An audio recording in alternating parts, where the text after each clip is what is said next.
Hello everyone, स्वागत है आप सभी का कॉम्पिटिटिव एकेडमिया में। चलिए शुरुआत करते हैं आज के करंट कैप्सूल की। आज की हमारी पहली न्यूज़ है, गृह मंत्रालय के तहत साइबर कोऑर्डिनेशन सेंटर यानी साइकाट ने निजी व्यक्तियों द्वारा जूम मीटिंग प्लेटफॉर्म के सुरक्षित उपयोग पर परामर्श जारी किया है। Indian computer emergency respond team के परामर्शों का संदर्भ देते हुए कहा है कि जूम सुरक्षित प्लेटफॉर्म नहीं है, अतः सरकारी अधिकारी तथा कर्मचारी आधिकारिक कार्यों के लिए इस एप्लीकेशन का प्रयोग ना करें। ये देखा गया है कि बहुत सारे लोग जो जूम का इस्तेमाल कर रहे थे तो आसानी से हैकर्स ने बीच में इंटरप्ट किया और हैक कर लिया, तो उसको लेकर कई सारी शिकायतें आई थी। इसलिए एडवाइजरी जारी की गई कि लोग जो भी सरकारी कर्मचारी अधिकारी हैं वो आधिकारिक कार्यों के लिए इसका इस्तेमाल ना करें और ये सेफ़ नहीं है, तो उसके लिए कुछ गाइडलाइंस भी जारी की गई। जूम है क्या? ये एक ऑनलाइन वीडियो कॉन्फ्रेंसिंग एप्लीकेशन है या सॉफ्टवेयर है, ये इसका लोगो है। और इसको जूम वीडियो कम्युनिकेशन आईएनसी एक कंपनी है, यूएस बेस्ड, इसने बनाया है। एरिक युआन इसके संस्थापक हैं इसके। तो मेनली ये इतना इंपॉर्टेंट नहीं है, बस इतना पता होना चाहिए कि ये जूम एक ऑनलाइन वीडियो कॉन्फ्रेंसिंग एप्लीकेशन, ये सॉफ्टवेयर है। थोड़ा सा साइबर कोऑर्डिनेशन सेंटर के बारे में जान लेते हैं। ये गृह मंत्रालय की एजेंसी है। इसका काम क्या है? साइबर अपराधों से निपटना। इसकी स्थापना अक्टूबर 2018 में की गई थी। मुख्यालय इसका नई दिल्ली में है और इसके अलावा इसका मुख्यालय नई दिल्ली में है और इसके 7 घटक हैं, यानी कि 7 और एजेंसीज हैं जो कोऑर्डिनेट करके काम करते हैं।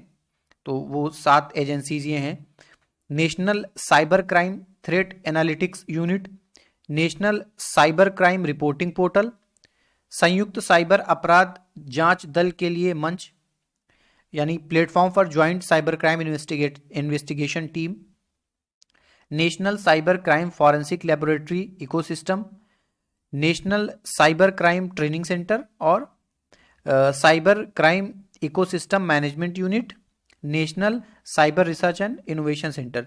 तो मेनली आप लोग ये किया करिए कि कई बार जो एग्ज़ाम में प्रश्न आता है उसमें देवनागरी लिपि में ही ये अंग्रेज़ी वाला नाम लिख के देते हैं, तो अंग्रेज़ी वाला नाम ऐसी एजेंसी का ज़रूर आपको पता होना चाहिए। तो आगे चलते हैं। दूसरा है, अरुणाचल प्रदेश के पक्के टाइगर रिजर्व में पिट वाइपर की एक नई प्रजाति खोजी गई है। तो इसमें डायरेक्ट ही पूछ सकते हैं कि हाल ही में एक पिट वाइपर की नई प्रजाति खोजी गई है, कहाँ पे खोजी गई है? तो आंसर होगा पक्के टाइगर रिजर्व। पक्के टाइगर रिजर्व कहाँ है? अरुणाचल प्रदेश में। तो इसका नाम रखा गया है ट्राइमेरिस्यूरस सालाजार। ये सालाजार स्लाइथेरियन एक कैरेक्टर है, आपका हैरी पॉटर मूवीज जिन्होंने देखी होगी उसमें सीक्रेट ऑफ चैम्बर जो उसका पार्ट है उसमें डिटेल में डिस्क्राइब किया गया है सालाजार स्लाइथेरियन के बारे में। ये उसी से इंस्पायर है। और ये जो सालाजार स्लाइथेरियन थे, पता ही होगा आपको, हॉगवर्ड के को फाउंडर थे और इनको सांप की लैंग्वेज आती थी। तो ये उसी से, सालाजार जो नाम है ये उसी से इंस्पायर्ड है। और ये सांप वेनेमस है, यानी कि जहरीला है। पॉइजनस या वेनेमस ये सिनोनिम्स हैं। तो इसमें इतना इंफॉर्मेशन काफ़ी है कि कहाँ पे खोजा गया है और वो जहाँ पे खोजा गया है वो कहाँ है, वो टाइगर रिजर्व। तो जान लेते हैं पक्के टाइगर रिजर्व के बारे में। पक्के टाइगर रिजर्व अथवा पखुई टाइगर रिजर्व, इसी का नाम है पक्के टाइगर रिजर्व या पखुई टाइगर रिजर्व। ये देख लीजिए आप लोग। ये पूर्वोत्तर भारत के अरुणाचल प्रदेश राज्य के पूर्वी कामेंग जिले में स्थित एक टाइगर रिजर्व है। इसे 2002 में भारत का 26वां टाइगर रिजर्व घोषित किया गया था और इसे 2016 में जो वहाँ की हॉर्नबिल एक चिड़िया है, तो उसके लिए इसने एक प्रोग्राम चलाया था, हॉर्नबिल नेस्ट एडॉप्टेशन प्रोग्राम। इसके लिए इसको भारत जैव विविधता पुरस्कार दिया गया था। और यहाँ पे मेनली क्या पाया जाता है? बंगाल टाइगर, टाइगर रिजर्व तो टाइगर पाया जाएगा। क्लाउडेड लेपर्ड हो गया, उड़ने वाली गिलहरी, हॉर्नबिल, जंगली बोर, हाथी, बार्किंग डियर, ऐसे ही और भी जानवर पाए जाते हैं। ये इतना इंपॉर्टेंट नहीं होता है मेनली कि कौन कौन से जानवर पाए जाते हैं, लेकिन हर टाइगर रिजर्व की मेनली कुछ 2-4 जानवर होते हैं जो एक्सक्लूसिवली वहीं पे पाए जाते हैं। तो ये चीज़ आपको पता होना चाहिए। जैसे कि डांसिंग डियर आपका लोकटक लेक में ही पाया जाएगा, तो ये आपको पता होना चाहिए कि वहाँ की एक खासियत है। तो चलते हैं आगे। ये लोकेशन देख लेते हैं, ये कौन कौन से टाइगर रिजर्व नॉर्थ ईस्ट में पाए जाते हैं। तो नॉर्थ ईस्ट में ये टाइगर रिजर्व कामलांग, और कामलांग असम में है, सॉरी, कामलांग अरुणाचल प्रदेश में है, पक्के ये भी अरुणाचल प्रदेश में है, नामदाफा अरुणाचल प्रदेश में है, नामेरी काजीरंगा और मानस ओरांग ये आपके आसाम में है, दम्फा मिजोरम में है, और ये पश्चिम बंगाल में है। तो 7 टाइगर रिजर्व नॉर्थ ईस्ट में हैं। बक्सा वेस्ट बंगाल में है, जो कि नॉर्थ ईस्ट राज्यों में नहीं आता है। तो इनकी लोकेशन आपको पता होनी चाहिए। लोकेशन इन द सेंस कि आपको मैप भरने के लिए नहीं आएगा, लेकिन जैसा कि आता है कि नॉर्थ टू वेस्ट या ईस्ट साउथ या उनके स्टेट से मिलान करें, तो इस लेवल तक आपको पता होना चाहिए। चलिए अगला देखते हैं। नासा ने केपलर टेलीस्कोप के डाटा से एक पृथ्वी के आकार के बाह्य ग्रह की खोज की है। तो अभी नासा तो सेवा में नहीं है, ये एक्सपायर वो क्या बोलते हैं, रिटायर हो गया है। तो उसका डेटा चेक करने पे पता चला कि उसमें ये केपलर 1649c जो इसका नाम दिया गया, इसके बारे में जानकारी थी। तो न्यूज़ आई है। इस ग्रह का नाम क्या दिया गया है? Kepler 1649c। ये 75% प्रकाश अपने सूर्य से प्राप्त करता है, और यह पृथ्वी से 1.6 गुना बड़ा है। ये आपको दोनों का पिक्चर दिया गया है, ये अर्थ है और ये वो ग्रह है जो खोजा गया है। गोल्डीलॉक्स जोन में से, गोल्डीलॉक्स जोन वो होता है जो हैबिटेबल जोन होता है किसी भी सोलर सिस्टम में। ऐसा नहीं कि वो सिर्फ हमारे सोलर सिस्टम का हो, किसी भी सोलर सिस्टम का वह जोन जो हैबिटेबल जोन होता है। जैसे कि अगर ये सूर्य है, तो ये मान लीजिए सूर्य है, तो इसका जो बहुत पास का एरिया होगा वो सूर्य की वजह से बहुत गर्म होगा, तो ये हैबिटेबल जोन में नहीं आएगा। और जो बहुत दूर का एरिया होगा वो बहुत ठंडा होगा, तो वहाँ पर भी जीवन संभव नहीं है। लेकिन जो इन दोनों के बीच का ये वाला एरिया है, इसमें मॉडरेट टेम्परेचर पाया जाता है और भी जीवन की परिस्थितियाँ पाई जाती हैं। तो इसी को गोल्डीलॉक्स जोन कहते हैं। तो ये टर्म पता होना चाहिए, यूपीएससी में पूछा भी गया था, शायद 2017 में या 18 में प्रश्न आया था, और डायरेक्ट ही आया था कि गोल्डीलॉक्स जोन किसे कहते हैं। ये केपलर टेलीस्कोप के बारे में जान लेते हैं। ये नासा का टेलीस्कोप है जिसे 7 मार्च 2009 को लॉन्च किया गया था। ये अब सेवा में नहीं। इसका काम क्या था कि पृथ्वी के आकार के अन्य ग्रहों की खोज करना, और नासा का एक प्रोग्राम था डिस्कवरी प्रोग्राम, उसी के अंतर्गत इसे लॉन्च किया गया था। ये केपलर टेलीस्कोप है। इजिप्शियन गिद्धों की तमिलनाडु में गिरती संख्या पर एक एनजीओ ने रिपोर्ट प्रकाशित की है। तो ये कॉन्टेक्स्ट है, तो कॉन्टेक्स्ट इंपॉर्टेंट नहीं है। उस एनजीओ का नाम है अरुलागम, जो कि नीलगिरी जैव आरक्षित क्षेत्र में गिद्धों के संरक्षण हेतु एक काम करता है। तो इसने बताया कि इजिप्शियन गिद्ध उनकी संख्या बहुत तेज़ी से गिर रही है। ये इसका फोटो है, ये सफ़ेद कलर का गिद्ध होता है, सफ़ेद गिद्ध भी इसीलिए कहते हैं। पहले ये अमेरिका और अफ्रीका में काफ़ी विस्तृत मात्रा में बड़ी संख्या में पाया जाता था। एशिया महाद्वीप के कई देशों में पाया जाता था, जैसे बांग्लादेश हो गया, Sri Lanka, Myanmar, India, Pakistan, Iran, इन क्षेत्रों में पाया जाता था। लेकिन अब इसकी संख्या बहुत कम हो चुकी है।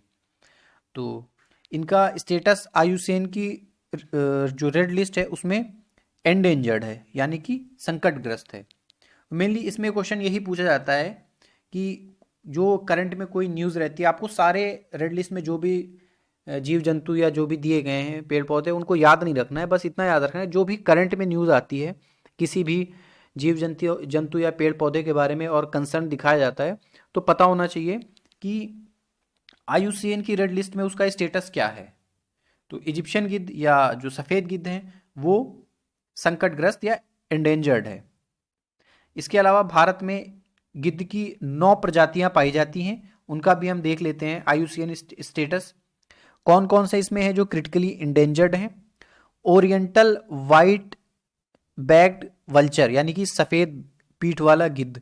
एग्जाम में आपसे जब भी पूछा जाएगा तो हिंदी में नहीं लिख के आएगा, ये मान लीजिए, क्योंकि मैंने कई बार पेपर देखा है 2-3 साल के, अभी मैं देख रहा था कल, तो उसमें ऐसे जीव जंतुओं का जो नाम लिख के आता है वो इंग्लिश में लिख के आएगा, देवनागरी लिपि में लिखा होगा लेकिन इंग्लिश में ही लिखा होगा। Oriental white back vulture critically endangered है। Slender billed vulture, long billed vulture और रेड हेडेड वल्चर, ये 4 गिद्ध की प्रजातियां हैं जो क्रिटिकली इंडेंजर्ड हैं। और एंडेंजर्ड ये इजिप्शियन वल्चर अभी हमने डिस्कस किया था। नियर थ्रेटेंड में हिमालयन ग्रिफन और सिनेरस वल्चर, बियर्डेड वल्चर, ये 3 नियर थ्रेटेंड है। लीस्ट कंसर्न में इंडियन ग्रिफन वल्चर आता है। अगली न्यूज़ है, डीमैट रिक्वेस्ट तथा केवाईसी एप्लीकेशन हेतु सेबी ने अनुपालन शर्तों में ढील दी है। तो डीमैट ऑनलाइन अकाउंट होता है, पता ही होगा आपको, केवाईसी नो योर स्टेटस, जिसमें बेसिक जानकारी अपनी देनी होती है। तो सेबी के बारे में जान लेते हैं, इसमें इतना कॉन्टेक्स्ट इंपॉर्टेंट नहीं है लेकिन सेबी के बारे में जान लेते हैं। भारतीय प्रतिभूति और विनिमय बोर्ड इसका फुल फॉर्म है, ये लोगो बना हुआ है, इसके नीचे लिखा भी हुआ है, securities and exchange board of India. इसकी स्थापना की गई थी 12 अप्रैल 1988 को। पीसीएस 2017 या 18 में ये प्रश्न आया था डायरेक्ट कि कब स्थापना की गई थी। तो हाँ, बाद में 30 जनवरी 1992 को एक अधिनियम पारित किया गया, सेबी अधिनियम 1992, और इसको वैधानिक मान्यता दी गई, यानी कि अब ये एक वैधानिक संस्था है, स्टैट्यूटरी बॉडी है। इसका मुख्यालय मुंबई में है और 4 क्षेत्रीय कार्यालय हैं, दिल्ली, कोलकाता, चेन्नई और अहमदाबाद। इसका काम क्या है?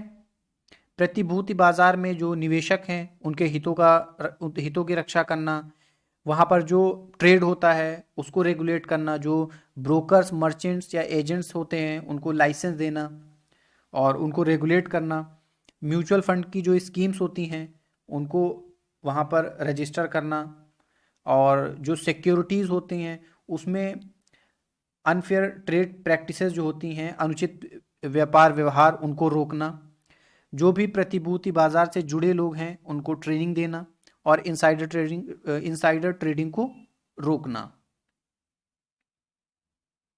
तो इस लेक्चर में इतना ही। आप लोग चैनल को सब्सक्राइब कर लीजिए और ज़्यादा से ज़्यादा शेयर करिए। ये चैनल आपको हिंदी और इंग्लिश दोनों भाषाओं में ज़्यादा से ज़्यादा सामग्री आपको उपलब्ध कराएगा। आप जो हमारा अभी ये करंट कैप्सूल चल रहा है ये इंग्लिश में और हिंदी दोनों में चल रहा है, तो जिस लैंग्वेज में आपको ज़्यादा इजी हो उसमें आप देख सकते हैं। और दोनों की पीडीएफ आपको टेलीग्राम चैनल में मिल जाएगी, जिसका लिंक आपको डिस्क्रिप्शन बॉक्स में दिया गया है। टेलीग्राम चैनल ज्वाइन कर लीजिए, और डिस्क्रिप्शन बॉक्स में ही हमारा फेसबुक पेज का लिंक दिया गया है, जिस पे हम रोज़ाना प्रश्न डालते हैं, जो भी इम्पोर्टेंट प्रश्न आने वाले हैं या आ चुके हैं उनसे रिलेटेड जानकारी आपको वहाँ पे मिलेगी। तो आप लोग चैनल सब्सक्राइब कर लीजिए और फेसबुक पेज पर भी जुड़ जाइए। तो चलिए मिलते हैं कल कुछ नए टॉपिक के साथ, तब तक के लिए धन्यवाद।